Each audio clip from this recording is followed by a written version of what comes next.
It's the end of the day with Ray. Hello, my friends. Well, today we're going to jump on that Sharp Interactive board. We're going to go through Fuji's FY 2022. The numbers are pretty damn good. And folks, I think every time I've shared Fuji's numbers, they've been good. I have some concerns around Fuji. I'll share those in today's episode. But I wanted to start today's episode out with a slide that I found in their presentation.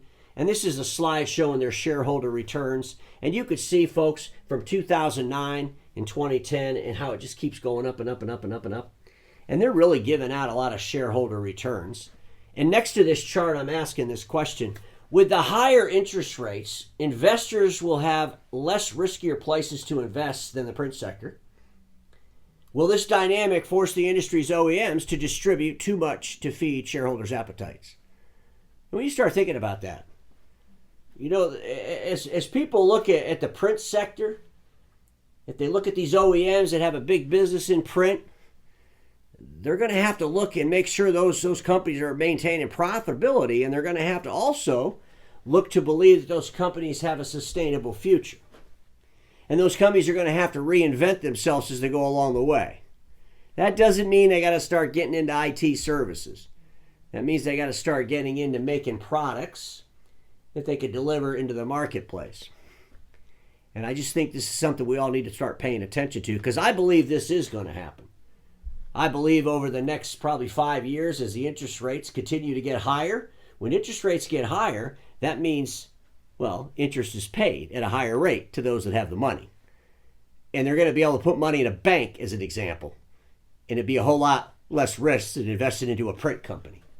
And so to attract these investors, I think the OEMs are going to have to start giving back more to these shareholders. And how is that going to impact them as they try to reinvent themselves? Just something to think about. But let's jump in here and look at these numbers. Top line revenue for FujiFilm for FY 2022 is $21 billion.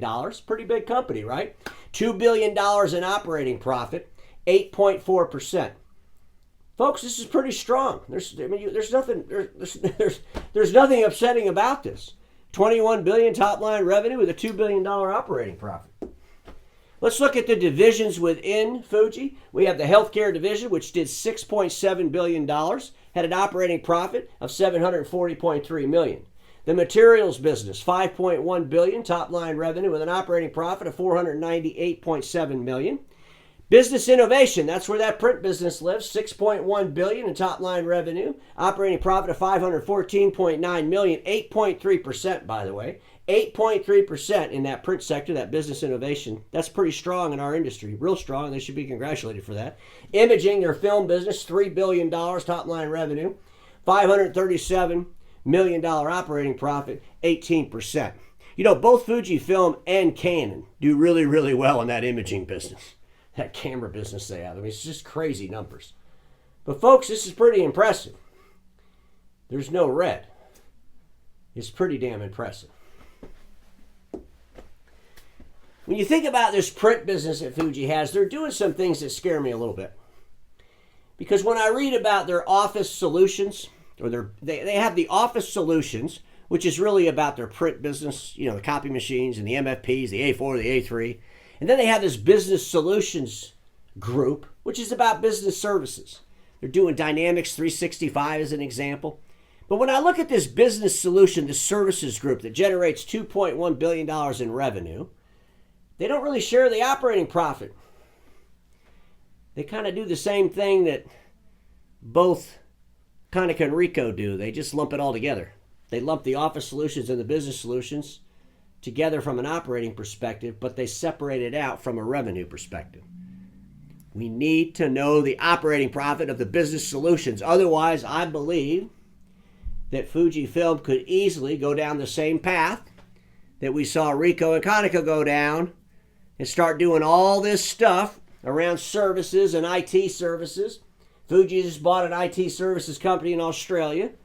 I'm just seeing them build another Ricoh. Why would you do that? When it's obviously hasn't worked for Ricoh. Ricoh's not putting down the operating profit you're putting down. And I'm afraid if you continue to keep doing this, your operating profit's going to take a hit sooner or later. Sooner or later. Right now, it's hard to complain because when you look at it all together, it's 8.3%. but I really would love to know what it is separated out, just as a cautionary tale for my friends over there at FujiFilm.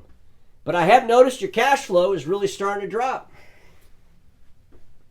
And you can see the line, there it is, boom. And negative cash flow for operations is not good. So pay attention to that. They have paid down some debt, which is pretty good.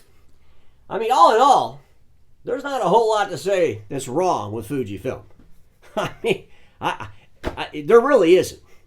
My only concern with Fuji is that they don't follow Ricoh and they don't follow Konica around the IT services piece, around doing services to end users on things they don't make. Focus on making stuff, supplying and servicing what you make. The OEMs have got to invest in what else can they make. What else can they make for businesses? What else can they make for consumers? They're OEMs. They're not IT services companies. And I'm afraid a lot of the OEMs are getting way too distracted.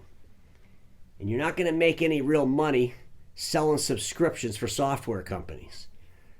And sooner or later, those relationships you build with those software companies, they won't need you.